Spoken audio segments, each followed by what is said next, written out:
Welcome to Talking Supply Chain. In each episode, top supply chain industry professionals and the nation's top thought leaders join host Brian Strait and share their unique insights to help supply chain managers stay one step ahead of their competition. This is Talking Supply Chain.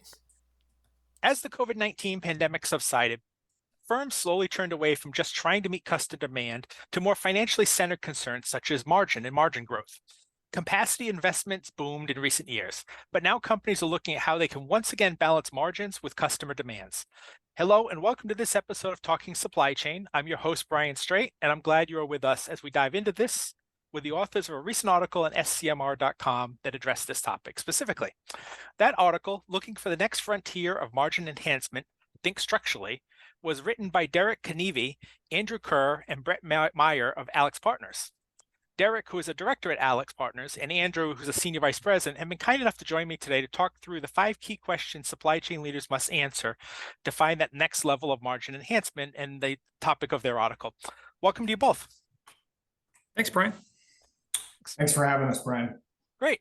Excited to get into this a little bit with you guys. To get started with the audience, could you guys tell our audience a little bit more about yourselves and your backgrounds here? Yeah, absolutely, Brian. I'll go first. So Derek Knueve, and as you alluded to, with AlixPartner, I'm aligned to our supply chain and operations practice here in North America. I've been working in the supply chain space for over 20 years now, 8 years as an advisor. I lead our network design offering here in North America and am a delivery lead in several other areas of logistics and supply chain. Great. Yeah. Thanks, Brian. My name's Andrew Kerr. I'm a distribution and logistics specialist at AlixPartner. Derek and I work together quite often with clients. I actually started my career in manufacturing, so more of a steel toe and working on heavy machinery to get my hands dirty type environment. But I've spent the last 5 to 10 years focused on supply chain, where I've particularly been helping clients across different industries with capacity and logistics challenges. Great. Obviously, to our audience, I would encourage you to go to scmr.com and read the article. You can get more details and there's some links back to AlixPartner's research on this topic. But Derek and Andrew, I'm glad you guys are here, kind of talk through this a little bit and touch on some of the topics in that article. So Derek, I want to get started with you, maybe to set the stage a little bit. So in the article, you guys talked about some of the investments that were made, but you also noticed that price increases, which we've all seen on the store shelves these days, right? But they've been contributing to volume declines for businesses. And that's just one of the examples that you guys highlight in the report. Can you walk us through some of the key financials that you're seeing and the impact they're having on the supply chain? Yeah, absolutely. I mean, there's quite a bit in the mainstream news around inflation, pricing pressure, right? And kind of the evolution of that over the last 2 years. I think going back to 2022, particularly in consumer goods, clients of all shapes and sizes, we started to observe kind of a diminishing return on price, right? There was certainly a period coming out of COVID where price pass through and then even inflationary pricing action to enhance margins was a very effective strategy. And over time, obviously, that started to dissipate. We've seen consumer sentiment and spending relatively flat, and it looks like that's going to continue, or most of the signals point to that. And then from it, so with that puts some pressure on earnings, right? Particularly in a world where volumes are stagnant, or potentially firms are now starting to move the other way and actually implement pricing decreases or certain volume breaks to move more inventory, right?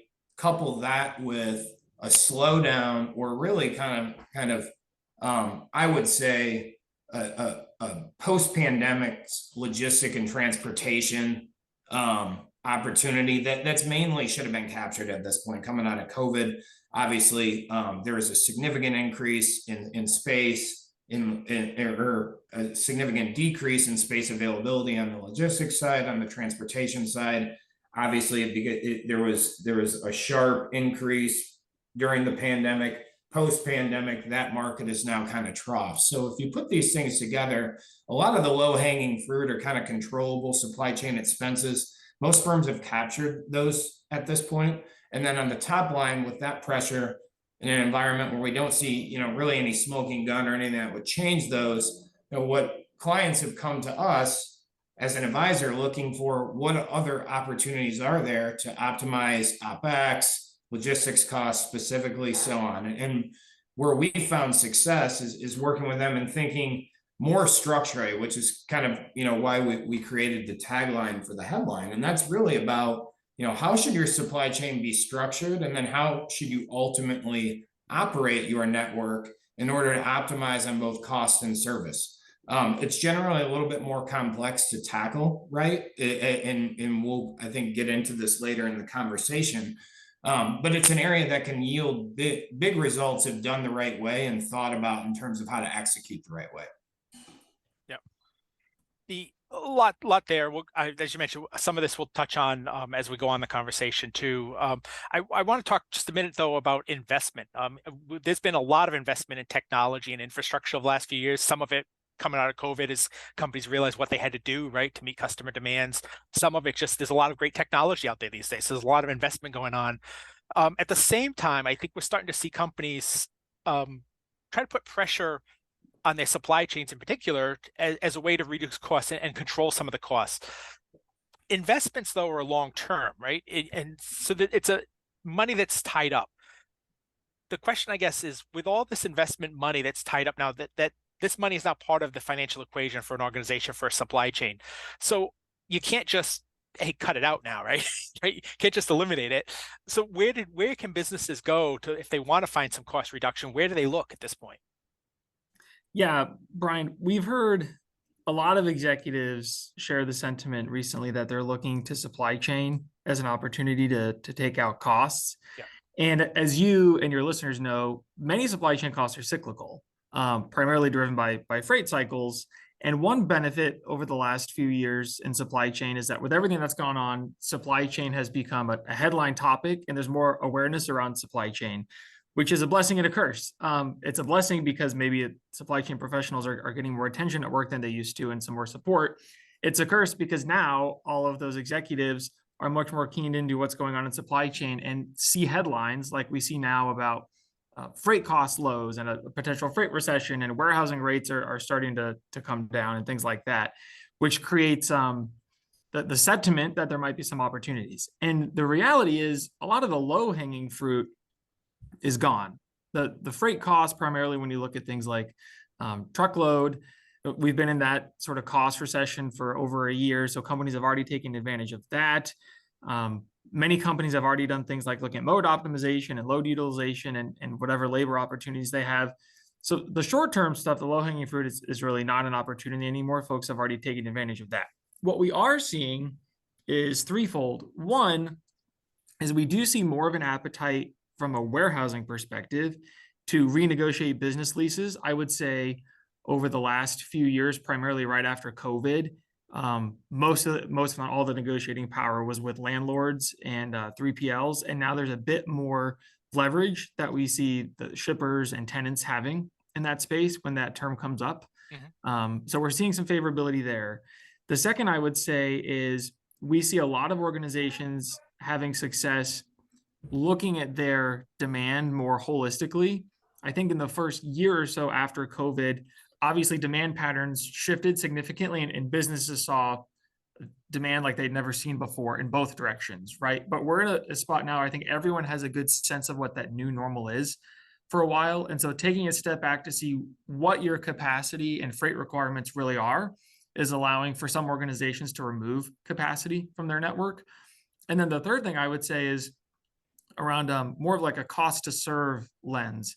So taking the time and investment to understand from sales or revenue all the way down through the EBITDA portion of the P&L, how much are you actually spending to serve your clients? A lot of misinformation or assumptions we see here is in supply chain.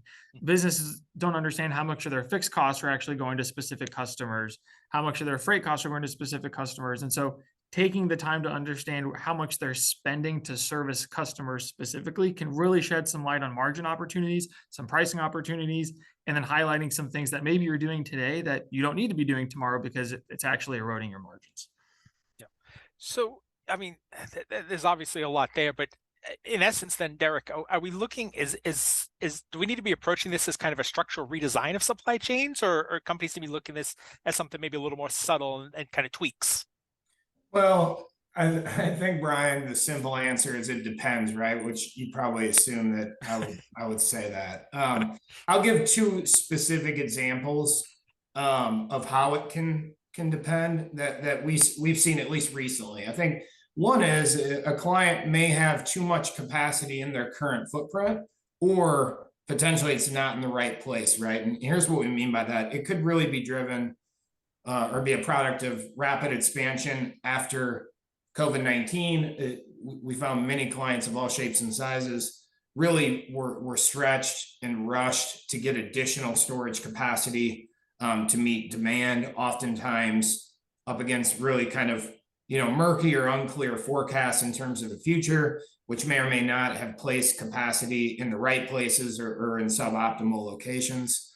In these cases, clients could reduce nodes in their current network. That's if they do have some latent capacity.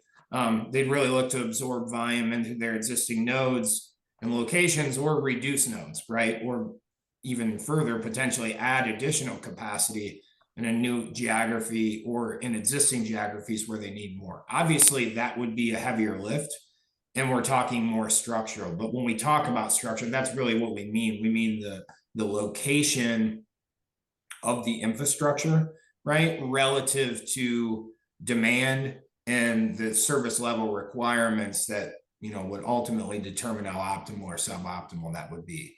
Now, the second example, which we see just as often in this one, to your point, Brian, this would be a little bit less of a redesign. This would be a little bit more subtle, would be around utilizing or deploying your assets or flowing that inventory through the network in a different manner to kind of optimize service or cost, or potentially both. A lot of times what we see here is we think about this is the way the client operates, right? And maybe there are certain things that can be done to change the way the client operates, or they operate in a way that would drive cost reduction, right? Inventory reduction, things of that nature. It'd really be enabled primarily through segmenting, either service or tailored supply chains. And that would be for certain channels, product categories, even customer types, right? Oftentimes we see it done thinking or dimensionalizing on customer profitability or product profitability. You can alter service level commitments, inventory allocation, or certain order policies to make it more cost effective. This would imply that you would use the existing footprint or assets, or potential partners within your value chain differently, rather than actually changing the structure. So there's really a couple of different ways you can go about it. Frankly, in some projects that Andrew and I have actually done together, we've actually addressed both, but certainly you could address one or the other and derive benefits from it. Yep. So again, a lot there. I mean, audience out there, reach out to AlixPartners. They can get you more detail on some of this stuff as well. Derek, I want to jump into the article itself now, and in it, you laid out 5 questions that must be asked. So let's tackle these one at a time here for the audience today. First question was, you asked how channel dynamics and service level requirements should be considered, and how the network should be designed to account for evolving requirements. But everybody out there today is sitting here saying, but my company is different. Right? So can you offer some insight in how a business can approach this? Is there some standard base that you can work from when addressing this question, or is each approach need to be unique to each business case? Yeah, and I thought the question itself is a great way to kind of start or accelerate the answer, Brian. And I can't tell you how many times we've run into client situations where coming into it, everybody involved feels like they're unique, and in some ways they really are. And then there are some, I think, kind of foundational supply chain building blocks that can be applied really to any client situation. But what I would say is, the difference between a network that of the future versus current, in a lot of cases when we come into it, a network hasn't really been reviewed or evaluated holistically in a decade or more. And if you think about the number of shifts that we've seen, or the way we've seen global supply chains change, right? Revenue and volumes have likely shifted between various customers, channels, products, right? Growth rates or even declines in some areas may be highlighted. There are certainly different service level expectations now versus, where we were 5 to 10 years ago. That could differ between wholesale versus an omni-channel strategy versus, a pure e-com or D2C type of segment. Each of these channels really require different operational capabilities. It could be value-added services such as various premium packaging on the line, certain kitting, certain value-added services that co-mans or partners may do within the value chain before ultimate fulfillment, right? And we see that many clients have tried to brute force their way through this, or kind of make minimal investments in their downstream fulfillment strategy in order to play in these spaces, but maybe not optimally, right? If that makes sense. So, this can really be complicated to tackle. There's certainly an element of an ideal structure of the network. I think and there are different levers or opportunities to address at origin. Really, this would be sourcing or manufacturing through kind of your middle mile or your distribution network on down to the customer. So, that would really be, it's really strategic, right? I think, and that's one way that we'll look at this for clients. That's going to be a little bit more transformational. On the flip side, clients also may just have the intention of, hey, AlixPartner's advisor, we really just want to focus on enhancing margins. And through our evaluation, we'll generally, we'll look to focus on things, just as mentioned, customer policies, internal policies, the way that the client works, in order to optimize performance within the existing network. Oftentimes, again, you can kind of get at both. I think the transformational element of the first example I gave, that generally, that's not going to be a 3 to 6 month endeavor, right? That's going to be highly tailored with a roadmap that would likely stretch beyond, 9 to even 12 months, potentially years out. Yeah. Yep.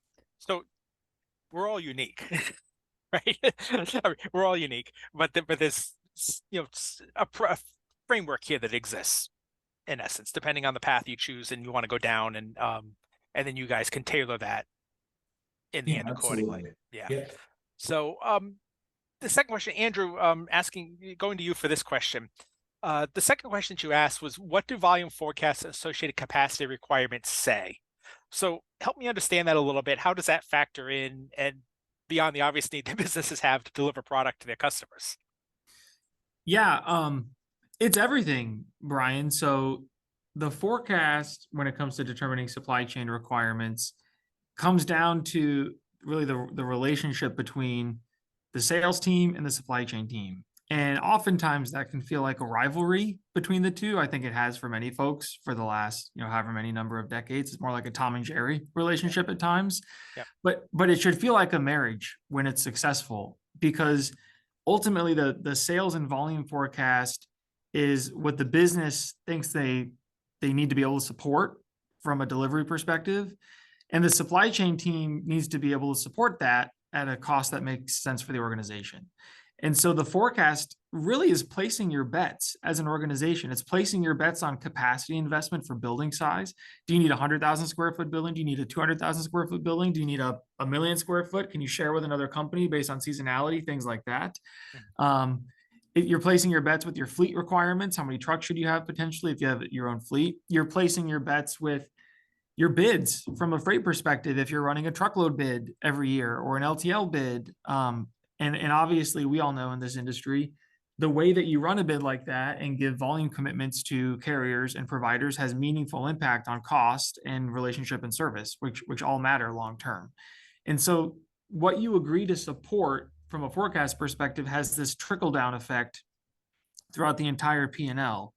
There's the service element, I mentioned the cost element, and then there's capital. For many large organizations, and Derek and I have worked with small companies and big companies, but for the big ones, it's not a question of, hey, should I go get another small location in Seattle to support my Northwest volume? It's, I need another 5 million square feet of capacity, we think. Where should those be, and how many millions of dollars am I going to be committing to from a capital perspective over the next 5 to 10 years?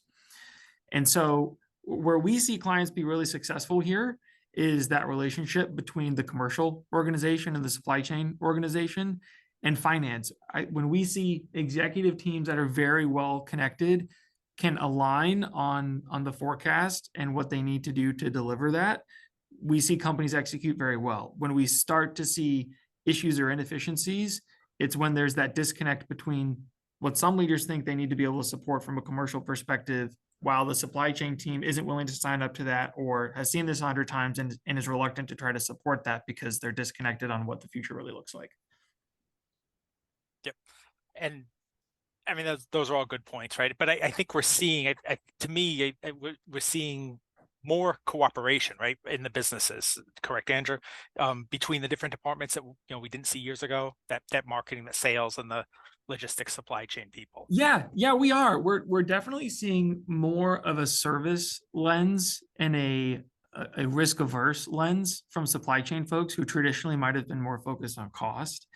And I think we're also seeing more of a tolerance from CFOs to give to the supply chain folks a little bit. And I think CFOs nowadays are much smarter on supply chain and savvy on what it takes to deliver service for customers at an acceptable cost. And so we're seeing that increased partnership at the C-suite for sure. Yeah. And that's the good and the bad part of this for those of us in supply chain, right? Yeah, that's right. Yeah. That's right. So and Brian, just one thing really quickly I wanted to add to that is, I think that's tactically and day to day, certainly supply chain is much more embedded into the C-suite and kind of top down how we operate the business. But to take it a step further, which I think is really encouraging, is now we see supply chain very, or should be, if we don't, we certainly recommend it. Business strategy, when the business sets the strategy, there is an element of how are we going to execute against this, right? What assumptions are valid to make around certain areas of OpEx, how you would execute, what it would take from an infrastructure standpoint. So, when we start talking about end-to-end supply chain, it could be in each functional area, right? And certainly rolls up to the C-suite, which is definitely different than when I broke into this business, long ago. Yeah. You guys have both touched on capacity to an extent. And the next question you addressed is around capacity. And then what you wrote in the question was, what mission should distribution centers have in an optimized network of the future? So to me, as I read that sounds like a big glyph. I mean, sitting there looking at it, are you advocating for relocating facilities, for instance? Is that where you're going with this? Or is this some sort of a different approach? Perhaps I've heard stories of companies injecting smaller facilities between major hubs or reallocating inventory. So as you guys talk about the capacity question here, how are you addressing this and how are you looking at that question?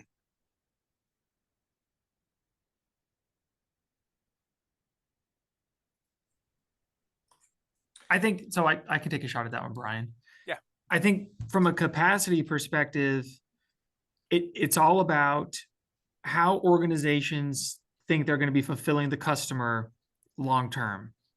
It's not as much of, do you need to add a bunch of distribution centers around the country? It's making sure that your footprint and the service that you can support is tailored to how you think you need to service customers. So I'll give you an example.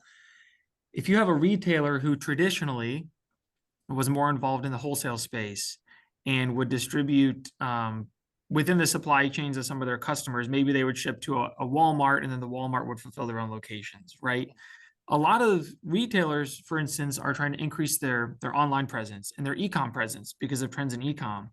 And a lot of retailers who are doing that aren't equipped to fulfill an e-com order directly out of their facility. And so not only does that look different from a cost perspective, but just how you set up a facility to do that, where your facilities need to be able to get something to someone in 2 days because of the Amazon effect versus a longer lead time is important.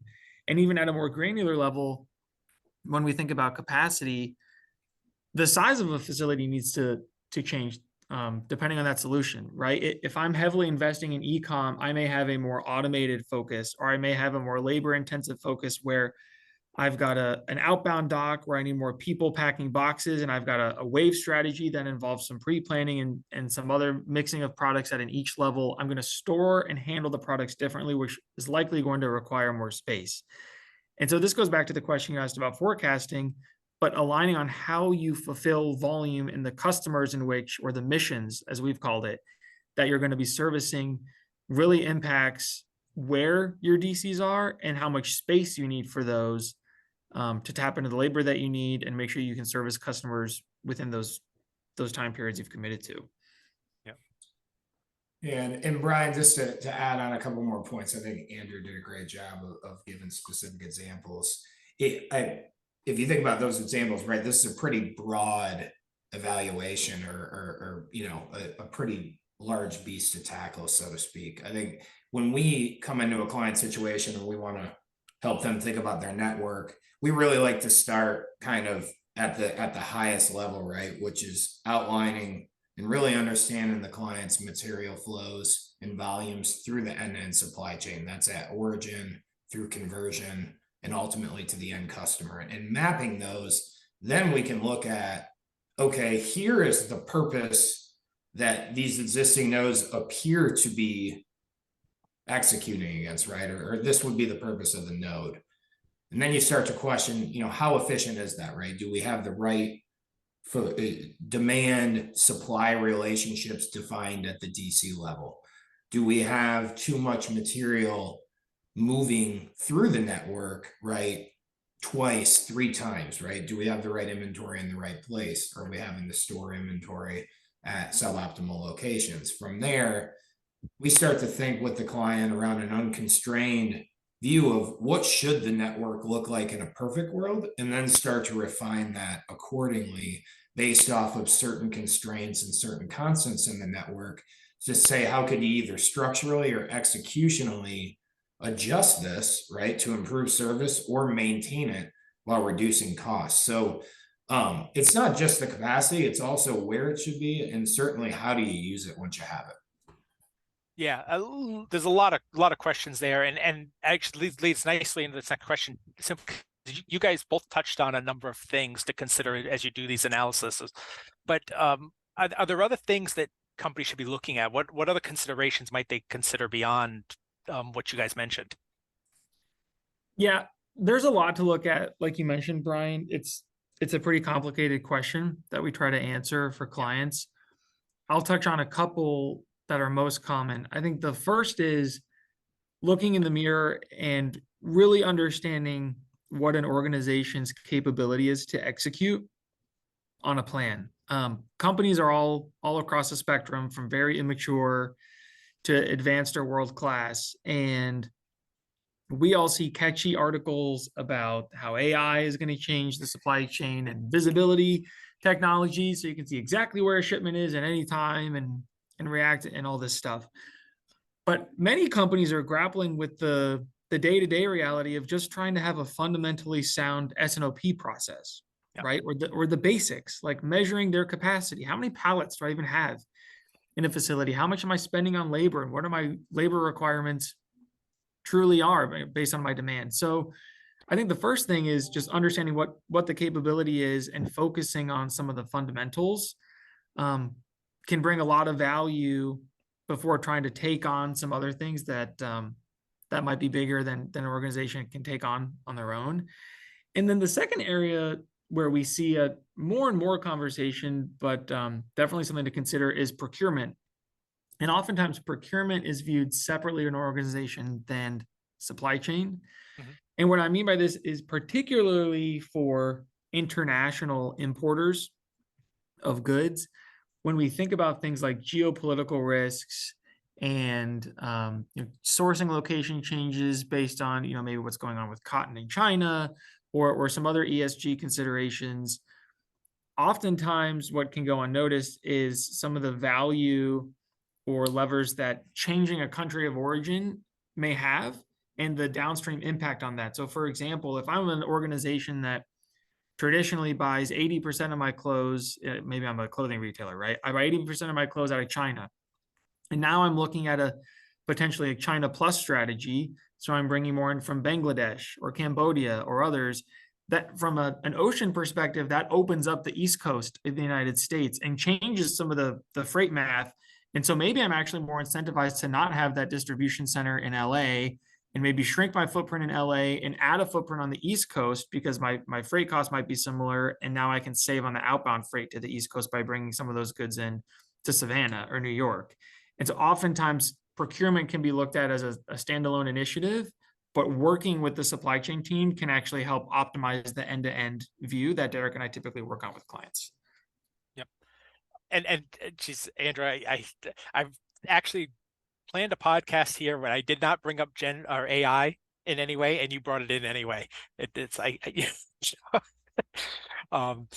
think and that's a topic of everything these days too. But more to your point, I think it's good to know some of these questions and some of the other analysis. It's a lot of considerations that go into this, and you just touched on a few, obviously, and a lot needs to be done there. Derek, I want to turn to you for this question.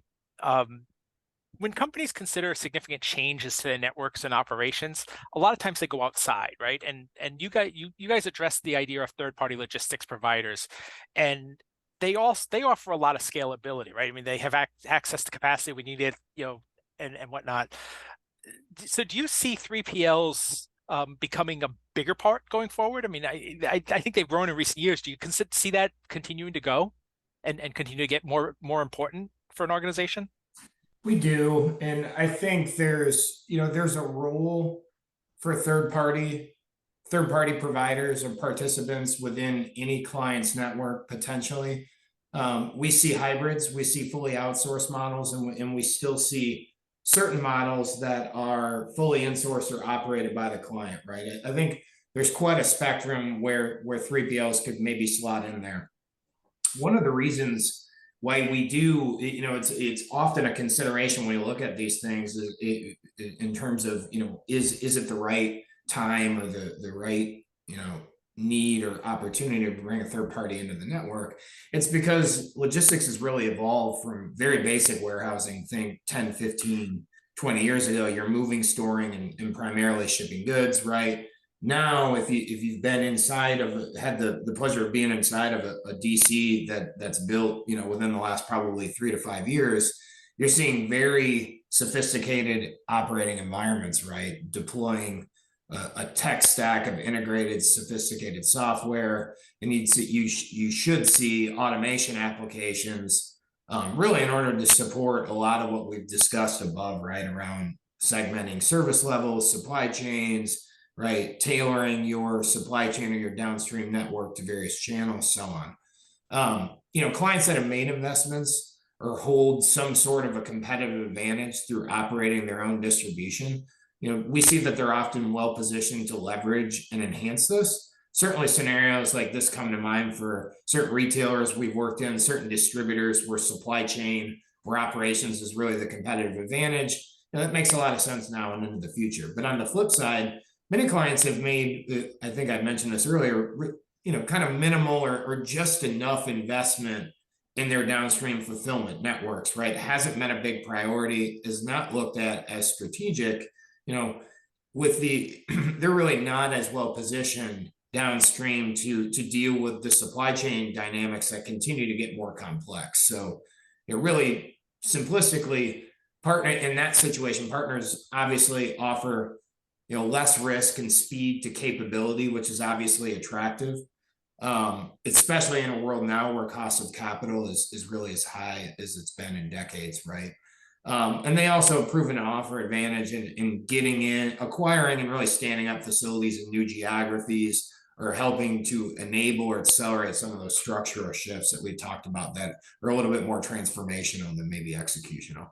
Yeah. We got a few minutes left. I want to get to the last question because this is actually my favorite question that you guys asked. I'm going to read the question exactly as you wrote it. What are the risks and trade-offs associated with flexibility? So I just assume, right, because I talk to companies all the time and everybody mentions flexibility, agility, resilience. So I assume that flexibility is the holy grail for us, right? That's what we want.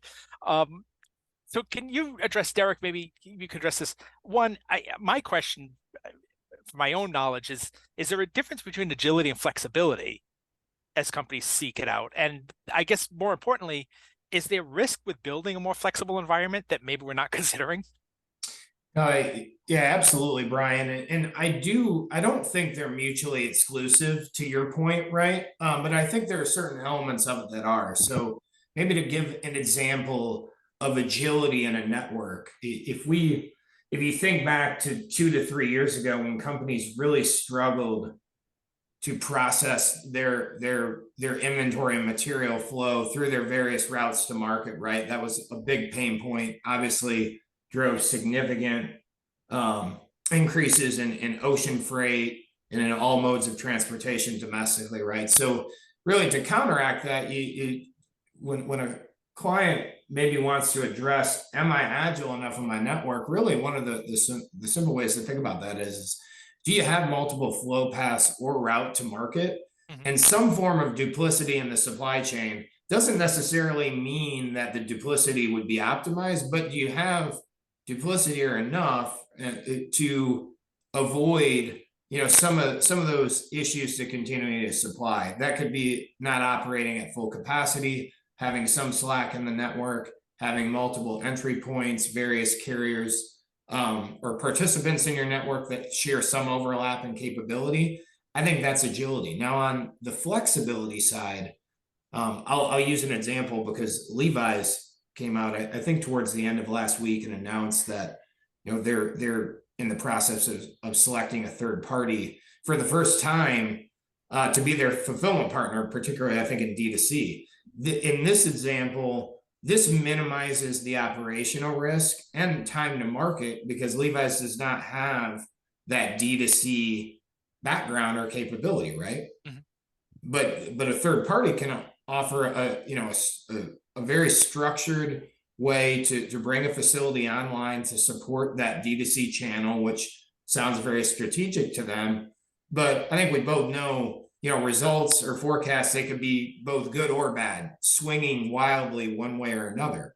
In this case, there may be some covenants within their MSA that would lock them down in the short term to some type of terms and conditions. But longer term, they're not going to have a build. They're potentially probably not going to have a building or other infrastructure and even resources that sit on their balance sheet or in their OPEX for a long period of time, right? This is a capability that they can buy that can help them enable that expansion into D2C, right? Without the risk of doing it themselves. So that's how I would kind of try to, delineate the two. But certainly there are certain elements that I think there's some overlap as well. And this is where that strategy comes into play that we talked about, right? Having supply chain sit at the table to discuss strategically, how do we evolve or grow D2C, right?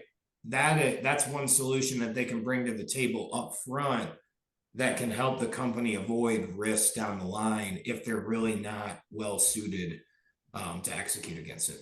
Yeah. Okay. Good. Uh, Thank you both for the discussion. We're just about out of time, so I appreciate your time today. If people want to get in touch with you guys, how can they do that? Yeah, I'll go first. Our our firm has done a pretty good job recently of really marketing and getting some of our thought leadership and things that we're doing out there in the marketplace. You can follow us on LinkedIn. You can go to the website. There are various ways through LinkedIn or through the website that anyone can contact Andrew and I directly. We love talking about this stuff. So if this is relevant to the listeners, to your situation, please reach out. And then, Andrew and I both periodically will also release content of ours, really just focused on, learnings and the things that we're seeing in clients that we think could help others as well. Yeah. Great. I appreciate it. You guys do produce some great content. We do publish some of it on SCMR, but there's a lot more out there. So encourage everybody out there listening to seek it out, and whether it's LinkedIn or their website or what have you. So a lot of good stuff, a lot of good advice that shows up. I want to thank both Derek Knueve and Andrew Kerr of AlixPartners for joining me today. And I want to thank all of you that took time out of your day to listen. Greatly appreciate it. A new episode of Talking Supply Chain comes out each Thursday. You can find it on scmr.com or wherever you get your podcasts. So be sure to subscribe so you never miss an episode. Until next time, this is Brian Straight, and you have been listening to Talking Supply Chain. Talking Supply Chain is produced by Supply Chain Management Review and Peerless Media. You can find it on scmr.com, supplychain247.com, iTunes, Google Podcasts, or wherever you find your podcasts.